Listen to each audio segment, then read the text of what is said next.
ETF index mutual funds నేర్చుకుని stock మార్కెట్లో రాణించాలనుకుంటున్నారా? వెంటనే ఈ నెంబర్కి కాల్ చేయండి.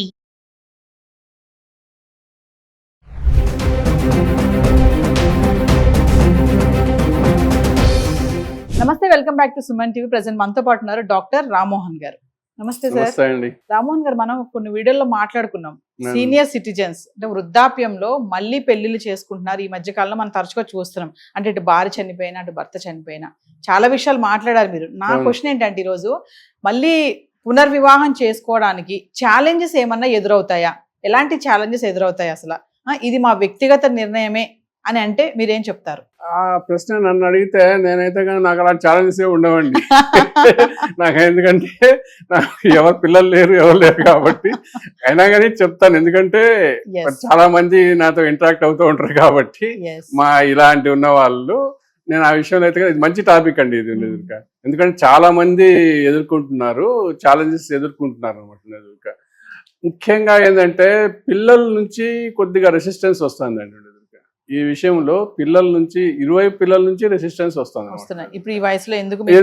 ఎందుకు దాంట్లో ఏంటి కారణం అంటే, అక్కడ ఆస్తి గురించే వస్తుంది. ఎక్కడ మా ఆస్తికి ఆమె వస్తుందో ఆయన వస్తాడో అనే దాంట్లోనే ఆలోచిస్తున్నారు. కానీ మా తల్లి గాని మా తండ్రి గాని కోరుకుంటున్నారు, హ్యాపీగా ఉంటారు కదా. మేము ఎలాగూ పట్టించుకునే పరిస్థితులు లేము, మా ఫ్యామిలీ అవన్నీ ఉన్నాయి.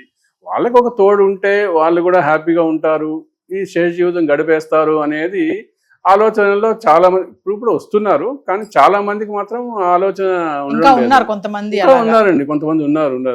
పిల్లల్ని చూసుకోవచ్చు కదా, ఈ వయసులో మళ్ళీ పెళ్లి ఎందుకు, తోడు అవసరమా, మళ్ళీ ఎందుకు అనేవాళ్ళు. కానీ అలాంటి వాళ్ళు మార్చుకోవాలండి ఎదురుక. అలాంటి వాళ్ళు పిల్లల్ని కొద్దిగా ఎంకరేజ్ చేస్తూ ఉంటే వాళ్ళు కూడా హ్యాపీగానే ఉంటుంది. వాళ్ళు హ్యాపీగా ఉండొచ్చు. వాళ్ళ మదర్ గురించి దూరంగా ఉండే వాళ్ళు ఫాదర్ గురించి ఆలోచించకుండా వాళ్ళు కూడా హ్యాపీగా ఉండొచ్చు. ఇక్కడ ఒకటే ఉందనుకోండి, ఇది వాళ్ళ మదర్ కానీ ఫాదర్ కానీ ఎవరైనా ఒకరే ఉన్నారు, ఏమైందో దూరం ఎక్కడో ఉంటారు. వాళ్ళు దగ్గర ఉన్న వాళ్ళే ఒక దూరం ఉన్నప్పుడు ఎక్కడో ఉంటారు. వాళ్ళకి ఏమైందో ఎలా ఉంటున్నారు. ముఖ్యంగా ఎక్కువ వయసుకు వచ్చే కొద్దీ చాలా ప్రాబ్లమ్స్ వస్తుంది. నేను ఈ మధ్య గమనించింది ఏంటంటే, మా దగ్గరనే ఒకరు ఇట్లే ఉన్నారు. ఇక్కడిక్కడే ఉంటారు, దూరం కూడా లేరు. కానీ ఆయనకు బాగలేనప్పుడు ఆమె ఎంత సేవ చేసిందో, దగ్గరుండి పాపం 10 రోజుల వరకు కూడా సేవ చేస్తుంది. అలాంటి పరిస్థితి తోడు ఉందామని వచ్చింది కదండి. తోడు లేకపోతే కన్నా అలాంటి ఇది. అందువల్ల ప్రతి ఒక్కరూ కూడా అలా ఆలోచనలో చేసుకోవాలండి. ఇంకా ఈ మధ్య ఏంటంటే కొంతమంది వీళ్ళు కూడా కొద్దిగా ఆలోచన ధోరణి మార్చుకోవాలండి. తోడు కావాల్సిన వాళ్ళు నాకు అవి కావాలి ఇవి కావాలా అనేది పెట్టుకోకుండా అది మెయిన్ ఎందుకంటే నాకు ఈ మధ్య అంటే మన సుమన్ టీవీలోనే చూసి ఒక అభిమాని కాల్ చేశారండి నాకు. ఎట్లా కష్టం మీద నా నంబరు కట్టుకొని కాల్ చేశారండి. సార్ మీరు ఈ మధ్య వీళ్ళ గురించి చెప్తున్నారు కదా, వీళ్ళు తోడు కావాలా అది ఇది అని చెప్పని. నాకు కూడా నేను కూడా ఒంటరిగా ఉన్నాను సార్. నేను మీరు చెప్పిన క్వాలిటీస్ అని నాకు ఉన్నాయి సార్ అది అని చెప్పాను.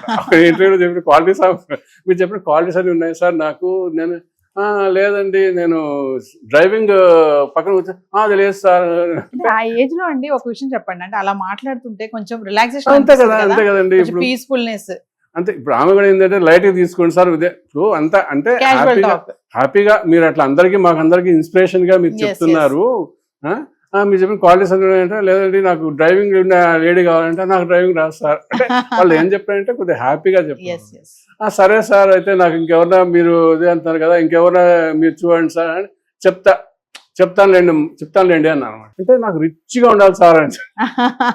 అదే ఎందుకు చెప్తున్నానంటే వాళ్ళ ఆలోచన అంటే వెంటనే రిచ్గా ఏందండి ఈ వయసులో రిచ్ మరి ఏమంటుందంటే, అంటే జోబెల్గా అంటే వాళ్ళు ఎట్లుంటారు అట్లా కాదు సార్.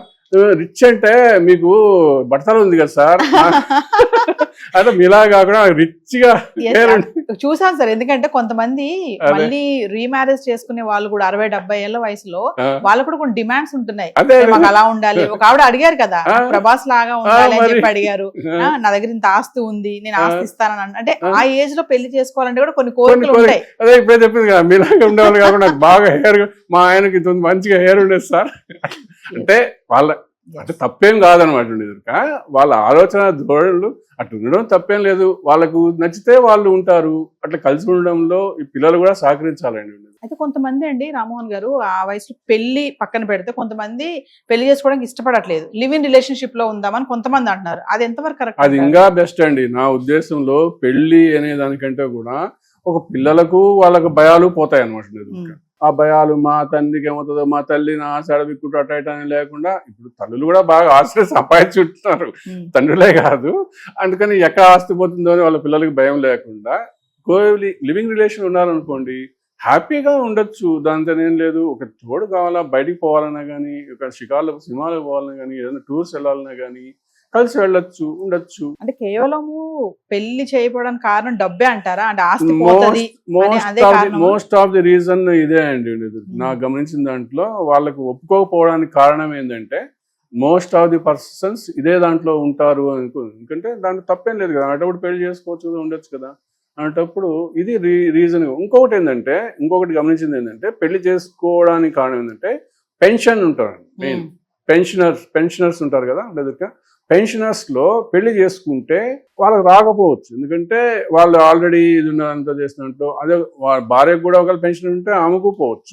నువ్వు పెళ్లి చేసుకుంటే వాళ్ళకి పెన్షన్ ఇవ్వరు, అదొక రీజన్ కూడా ఉంటుంది. సో ఫైనల్ ఒక విషయం చెప్పండి, ఈ 60-70 ఏళ్ల వయసులో తోడు కోసం మేము పెళ్లి చేసుకోవడం అనేది మా వ్యక్తిగత నిర్ణయం అని అంటే దానికి మీరు ఎస్ అంటారా, నో అంటారా? ఎస్ అంటారండి. వ్యక్తిగత నిర్ణయమే అది. ఎవరికి భయపడాల్సిన పని లేదు. వీళ్ళేమి మైనర్స్ కాదు, సూపర్ మేజర్స్. కాబట్టి కూతురు అడ్మిషన్ చెప్పినా గానీ వాళ్ళకి సది చెప్పండి, వాళ్ళు కూడా చేసుకోండి. అది కంప్లీట్ గా మీ వ్యక్తిగత నిర్ణయమే. మీరు హ్యాపీగా ముందుకెళ్ళండి, హ్యాపీగా ఉండండి. అదే నేను కోరుకునేదండి అందరికి కూడా. Thank you sir.